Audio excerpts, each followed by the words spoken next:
guys, today we're going to be reading How We Crossed the West, The Adventures of Lewis and Clark by Rosalind Shanzer.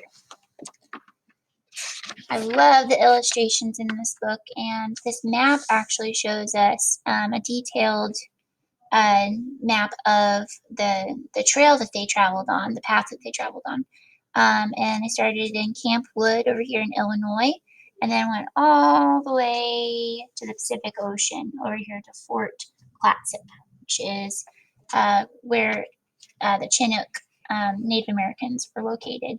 And if you look at this map, there are so many different tribes that they encountered, and it kind of tells the story that we're about to read on this map. So you can follow along the map and actually, after you've read the story, and see all the different events that happened and who they encountered along the way. All right, so nearly 200 years ago, when the United States was a young nation, President Thomas Jefferson sat in the White House thinking, far beyond the 17 states he led, and farther still beyond the muddy Mississippi River, lay another world, a world of mystery. Where did its wild and untamed rivers go? What kinds of people and what strange new plants and animals lived along the distant shores? For 20 years he had dreamed of ways to find a water route leading westward through this unknown land. One day the president called his private secretary, Captain Meriwether Lewis, into his office and made a most unusual offer. What happened next is told in real words that were written long ago. So the cool part about this book is that it's written in their own words, Lewis and Clark's own words, like a journal entry. Meriwether Lewis to William Clark, Washington, D.C., June 19, 1803. Dear Clark, President Thomas Jefferson and the Congress of the United States wish to explore those western rivers which may run all the way across North America to the Western Ocean, and they have asked me to conduct the passage. The aims are to meet and begin trading with Indian tribes, to discover new plants and animals, and to make new maps. My friend, could you join with me to lead this enterprise with all its dangers, its fatigues, and its honors? Pray let me know what you decide as early as possible. Your friend and humble servant, Meriwether Lewis. And then this is William Clark to Meriwether Lewis. Louisville, Kentucky, July 18, 1803. Dear Lewis, I received by yesterday's mail your letter, the contents of which I read with much pleasure. I will cheerfully join you in this rewarding endeavor, and I shall arrange my matters as well as I can to undertake such a trip. With every sincerity and friendship, William Clark. Building the keelboat, Pittsburgh, Pennsylvania. The person who contracted to build my boat by July 20th, 1803 failed. The boat builders were a set of drunkards. As an instance of their tardiness, they were 12 days in preparing my poles and oars. Not until August 31st was my boat completed. She was instantly loaded. List of requirements. Mariner's compass, 4 tin blowing trumpets, 24 iron spoons, 1 cheap portable microscope, 1 instrument for measuring made of tape, 6 papers of ink powder, mosquito curtains, 4 metal pens, 15 rifles, 1 pound of blistering ointments, 2 crayons, 1 pair of pocket pistols, secret triggers, 30 shirts of strong linen, 6 copper kettles, 4 gross fishing hooks assorted, 2 pickaxes for the Indian trade. So these are the things they are going to trade with the Native Americans. Silver piece medals for Indian chiefs, 30 gallons of spirits, 50 pounds of spun tobacco, 2 dozen tinsel tassels, 100 burning glasses, 6 paper small bells, glass beads, assorted colors, 12 red silk handkerchiefs. So that's all they loaded up on their ship before they took off. A few original members of our Corps of Discovery. John Ordway, top sergeant at Camp Wood, Illinois, signed on during the winter to join permanent party, ordered to keep a journal in case Lewis and Clark's records got lost. Then there is George Drouillard, civilian man of much merit, uncommon skill as a hunter and woodsman, can pursue the faintest tracks, mother a Shawnee Indian, interpreter, also knows hand talk. York, faithful slave of William Clark, large and powerful, only black member of the expedition, Clark's playmate as a child on the Virginia plantation. Pierre Cruzat, private, also a professional riverman, blind in one eye, Creole, which is like from Louisiana, with Omaha Indian mother, plays the fiddle with great gusto. That means with a lot of pizzazz. Selecting recruits for the journey. Several gentlemen's sons from Kentucky have applied to accompany us, as they are not accustomed to labor. I am cautious in giving them any encouragement. On my arrival at Kaskaskia in Illinois, I made a selection of men from the troops of that place to complete my party. We have Seaman here. He's the dog. Meriwether Lewis's 150-pound Newfoundland dog. Very intelligent. Bought in Pittsburgh for $20. Joseph and Reuben Field, brothers, active and enterprising young privates, ready for the most difficult tasks, selected by Clark in Kentucky. And John Shields, private, at age 35, oldest member of the group, shows much skill and ingenuity as a blacksmith and gunsmith. And then George Shannon, age 16 or 18, youngest member of the expedition, a private who joined for adventure after his father's death in Ohio. So Lewis and Clark are known for taking this voyage and this trip on this journey out west, but they also had all these people there helping them out on the Corps of Discovery. May 14th, 1804, Camp Wood near St. Louis.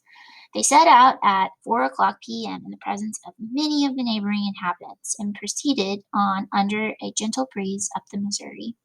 Our journey begins. May 15th, saw a number of goslings today on the shore. June 4th, our mast got stuck on the limb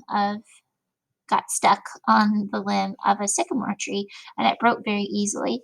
June 5th, York swam to the sandbar to gather greens for our dinner. And then June 17th, the ticks and mosquitoes are very troublesome. Summer of 1804, wildlife on the plains. We stopped to dine under some trees near the highland. In a few minutes, caught 3 very large catfish, one nearly white. A quart of oil came out of the surplus fat of one fish. Turkeys, geese, and a beaver caught. Great numbers of deer are seen feeding on young willows on the sandbars of the river, men in high spirits.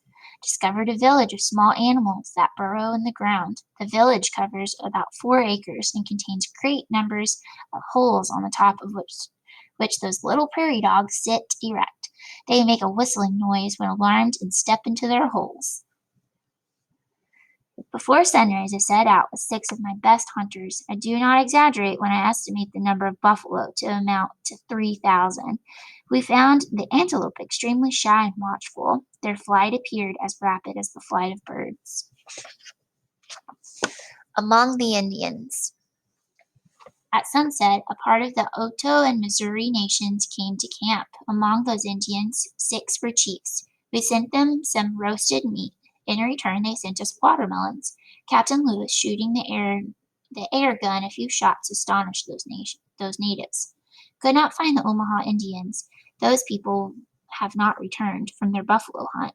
The ravages of the smallpox, which swept off 400 men and women and children, has reduced this nation. To the Grand Chief of Yankton Sioux, we gave a flag and wampum with a hat and chief coat. After dinner, we made a large fire, and all the young men prepared themselves for a war dance. The Sioux lived by the bow and arrow, some making a vow never to retreat. Let the danger be what it may, the warriors are very much decorated with paint, porcupine quills, and feathers. Trouble. Raised a flagstaff and met in council with about 50 or 60 Teton Sioux, gave a medal, a laced uniform coat, and a cocked hat with a feather to the chief called Black Buffalo. Second chief partisan stated he had not received enough presents and began insulting us. His soldiers seized the pirogue or boat and said we must leave it with them. Our captains told them we must go on and would not be stopped. The warriors said they would follow us and kill us. Then they drew their arrows. Our men instantly pointed the swivel guns in the boats toward them. This impressed them, and they withdrew. We proceeded on and anchored off a Willow Island, I call Bad-Humored Island, as we were in a bad humor. The next morning we went on shore with the chiefs, who appeared to make up and be friendly. The pipe of peace was raised, and they put before us the most delicate parts of a dog, which they had been cooking. Sioux think dog a great dish, used on all festivals. 10 men began to beat the tambourine, and their women came forward carrying scalps and trophies of war. They proceeded to dance the war dance with great cheerfulness. I don't think that Seaman, the dog, really likes that they eat dogs, probably. October 9th, 1804. Many Arikaras came to view us all day, much astonished at my black servant. This nation never saw a black man before. All flocked around him and examined him from top to toe. By way of amusement, he told them that he had once been a wild animal. To convince them, he showed them feats of strength. The children would follow him, and when he turned toward them and roared, they would run from him and holler and pretend to be terrified and afraid. The Arikaras are the best-looking, cleanest Indians I have ever seen on the voyage. Their men are tall and well-proportioned, their women small and industrious. They raise great quantities of corn, beans, simmons, or squash, and also tobacco. Those Indians are not fond of spirits or liquor of any kind. They observed that it would make them fools, and no man could be their friend who tried to lead them into such follies. Building Fort Mandan. On October 24th, 1804, we saw one of the grand chiefs of the Mandans out hunting. With great cordiality, we smoked the pipe. Every day, curious men, women, and children flocked down to see us. These are the most friendly Indians inhabiting the Missouri. On November 2nd, we went down the river to look for a proper place to winter and found a place well supplied with wood. The next morning, we commenced the building of Fort Mandan, named in honor of our neighbors on the east bank of the Missouri. Mr. Toussaint Charbonneau came down to see us and wished to be hired as an interpreter. This man has a wife named Sacagawea, who is about 14 or 15 years of age. She is from the Shoshone, or Snake Nation, and was captured by the Hidatsa Indians when she was about 10. The Shoshones live by the Rocky Mountains and own many horses. Charbonneau informs us that his squaw will tell these Indians of our need for horses to carry baggage over the mountains. She is with child. A winter of excessive cold. December 7th, 1804. Captain Lewis took 15 men and joined the Indians, who were killing buffalo on horseback. 3 men frostbit badly today. December 17th, 1804. Very cold. The thermometer at sunrise stood at 45 degrees below zero. January 10th, 1805. The mercury this morning stood at 40 degrees below zero. An Indian man came in who had stayed out all night without fire and very thinly clothed. This man was not the least injured. Those people bear more cold than I thought it possible. March 29th, 1805. Observed extraordinary dexterity or skill of the Indians in jumping from one cake of ice to another for the purpose of catching buffalo. Many cakes of ice are not 2 feet square. January 1st, 1805. We suffered 16 men with their music to visit the village of the purpose of dancing by the request of their chiefs. I found them very pleased, particularly with one of the Frenchmen, who danced on his hands with his head downward. February 11th, 1805. This evening Sacagawea was delivered a fine boy. This was her first child, and Mr. Jessom informed me that a small portion of the rattle of a rattlesnake had never failed to hasten a birth. Having such a rattle, I gave it to him. He administered 2 rings of it broken in small pieces and added to water. Whether this medicine was the cause or not, she had not taken it 10 minutes before the baby was born. April 7th, 1805. We continue on. At 4 p.m., we dismissed the barge and crew with orders to return to St. Louis with our dispatches to the government, letters to our friends, and several articles to the President of the United States. Our party to continue the voyage of discovery now consists of 33 individuals, including the wife of Charbonneau and her infant son, Jean-Baptiste, called Pump. Our vessels are 6 small canoes and 2 large pirogues or boats. We are now about to penetrate a country on which the foot of civilized man has never trodden or walked on. Two narrow escapes. May 14th, 1805. A sudden squall hit the white pirogue, and Charbonneau, who is perhaps the most timid waterman in the world, dropped the rudder, crying to his God for mercy and almost turning the boat topsy-turvy. In his pirogue was every article necessary to ensure the success of our journey. Repeated orders could not bring him to do his duty until the bowsman, Cruzat, threatened to shoot him instantly. The boat righted but was filled with water. The waves were running high. Cruzat ordered two of the men to throw out water with some kettles, while he and two other men rowed her ashore. Sacagawea, whose fortitude was equal to any person on board, caught and saved most of the light articles, which were washed overboard, while holding her baby at the same time. In the evening, the men discovered a large brown grizzly bear, and 6 hunters went out to attack him. Each put a bullet through him, 2 through both lungs. In an instant, this monster ran at them with open mouth. 2 more men shot him, but this stopped his motion for a moment only. The men ran for the river, and the bear pursued. The bear was so close that the men threw aside their guns and threw themselves into the river. Though the bank was 20 feet high, the animal plunged into the water a few feet behind the second man. One of those still on shore shot the bear through the head and finally killed him. The Great Falls of the Missouri, June 13th and 14th, 1805. My ears were saluted with the sound of a tremendous roaring, and I saw spray rise above the plain like a column of smoke. I hurried to gaze on the grandest sight I ever beheld, an enormous cascading fall of water, beating with great fury. June 27th, 1805. Hail about the size of pigeons' eggs covered the ground to 1.5 inches. As the balls struck the ground, they would rebound to the height of 20 or 30 feet before they touched again. If one had struck a man on the naked head, it would have killed him. The men saved themselves by getting under a canoe. We meet the Shoshones. August 17th, 1805. A fair cold morning, I saw Indians on horseback coming toward me. Sacagawea danced for the joyful sight and made signs to me that they were her nation. The great chief Camelot of this nation proved to be the brother of Sacagawea. He is a man of influence, good sense, and easy manners. We spoke to the Indians about our want for horses to cross the mountains. They said the route was unfavorable, with immense waterfalls and steep cliffs, and that there were no deer, elk, or game to eat. Late summer of 1805, crossing the Bitterroot Mountains. Ooh. On August 30th, we set out on our route. Traversed some of the worst roads that a horse ever passed on the sides of steep and stony mountains, some covered with snow. Several horses fell, some crippled. Fraser's horse fell near 100 yards into the creek, but to our astonishment, he arose to his feet, but little injured.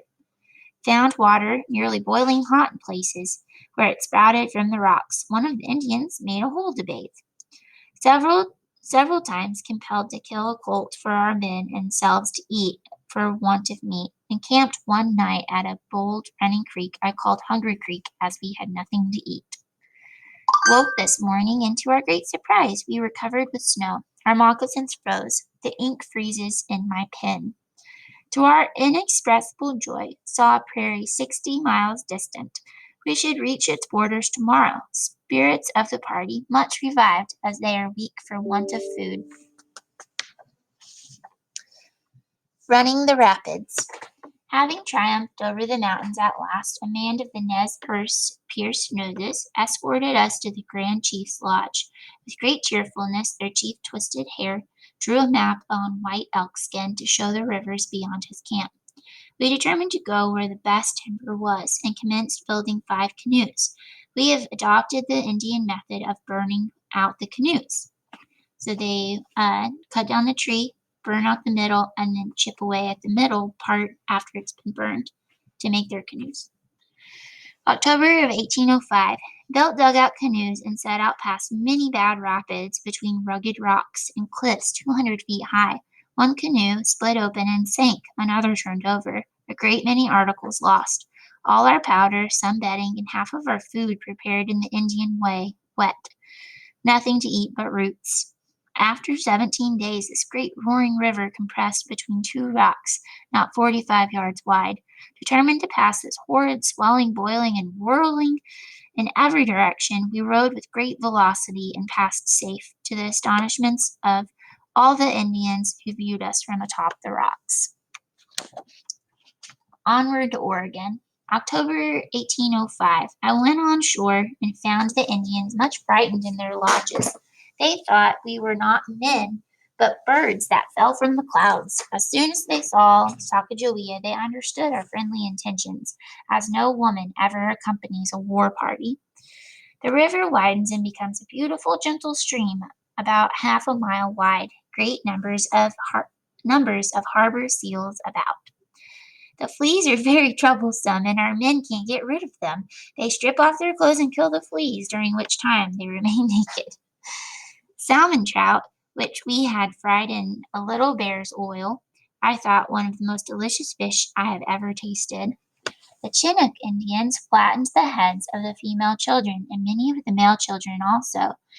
Heads of the infants are 2 inches thick on the forehead and thinner still higher. Chiliquitaqua canoes ride the highest waves. They are very light, and heads of animals are carved on the raised bow. High Cliff Rocks, I saw one of the mountain goats. It had thick wool and long coarse hair on the back, resembling bristles. A chief opened his medicine bag and showed me 14 fingers, which he said were the fingers of different enemies taken in war. Slept very little last night. The swans, geese, brants, kind of goose, and etc. were immensely numerous, and their noise horrid. Closer and closer to the great Pacific. November 7th, 1805. We were encamped under a high hill when the morning fog cleared off. Ocean in view! Oh, the joy! This great Pacific Ocean, which we have been so long anxious to see, and the roaring noise made by waves breaking on rocky shores may be heard distinctly. The seas rolled and tossed the canoes in such a manner that several of our party were seasick. 5 Indians came down in a canoe with fish to sell. One had on a sailor's jacket and pantaloons he got from white people. 11 days of rain, and most disagreeable. Cannot get out to hunt, return to a better position, or proceed on. Immense swells from the main ocean immediately in front of us. All the men who wish to see the main ocean prepare themselves to set out early tomorrow morning. November 18th, 1805. Our goal is reached at last. We behold with astonishment the waves dashing against the rocks and this immense ocean. Return journey. Lewis and Clark wintered near the Pacific Ocean and left for home on March 23, 1806. Indian friends pointed out a fast route through the mountains, and then the party split into 2 groups for a while to explore the Marias and Yellowstone rivers. Many adventures followed. Lewis and 3 of his party battled 8 Blackfeet Indians who were trying to steal their guns and horses. One-eyed Cruzat mistook Lewis for an elk and shot him in the breeches. The Mandan chief, Big White, joined the explorers to visit President Jefferson, and finally, nearing home, the men discovered that they had been given up for dead long ago. On Sunday, September 21st, 1806, the village of St. Charles near St. Louis, the jubilant explorers were greeted by cheering crowds. They had been gone for more than 2 years and 4 months. Accomplishments. Traveled 7,689 miles of wilderness to the Pacific Ocean and back, and made detailed maps of fertile prairies, towering mountains, raging rivers, and primeval forests. Discovered scores of plants and animals formerly unknown to science. Chronicled the customs, language, and artifacts of more than 50 proud Eastern and Western Indian nations, and established peaceful relations with almost all of them. Explored the newly acquired Louisiana Purchase, and enabled the young United States to claim the Oregon region of North America. Changed the destiny of North America by opening the West to fur traders, mountain men, and others from east of the Mississippi. overcame enormous hardships with imagination and good humor, and carried out every one of President Jefferson's goals to run the most well-managed expedition of exploration in written history. How this book was made. When Lewis and Clark and their Corps of Discovery crossed the continent, they wrote a remarkable series of letters, notebooks, and journals describing in detail every day of their journey and all of the events leading up to it. Each account was so intriguing that before I knew it, I had read about 40 books, including the letters and journals, as well as other sources recommended by Lewis and Clark experts. Most of the quotes come from Reuben Goldthwait's Original Journals of Lewis and Clark Expedition, 6 volumes, from 1969. Some other sources are Nicholas Biddle's The Expedition of Lewis and Clark, 2 volumes, 1966, Milo Quoth's The Journals of Captain Meriwether Lewis and Sergeant John Ordway, 1916, and Donald Jackson's Letters of the Lewis and Clark Expedition with related documents from 1978. To make the pictures, I used descriptions from the journals and looked at drawings and paintings of Indians and landscapes by artist adventurers Carl Bodmer and George Catlin, models of the various boats made by R.C. Boss and on display in Fort Clatsop National Memorial in Astoria, Oregon, were helpful source materials, as were photographs of Indian artifacts, geographical features, and animals. Finally, I chose the quaint painting style of American folk artists of the period as a fitting accompaniment to the explorer's picturesque writing style. To further enhance the antique look of the art, I painted on rough canvas with watered-down acrylics and then added colored pencil to bring out the texture. And there is our map again. So this is a super neat book because it walks you through their adventures, and it actually uses the words from their own journals that they wrote at that time. So I hope you enjoyed it, and don't forget to answer the questions that go along with this book. Bye!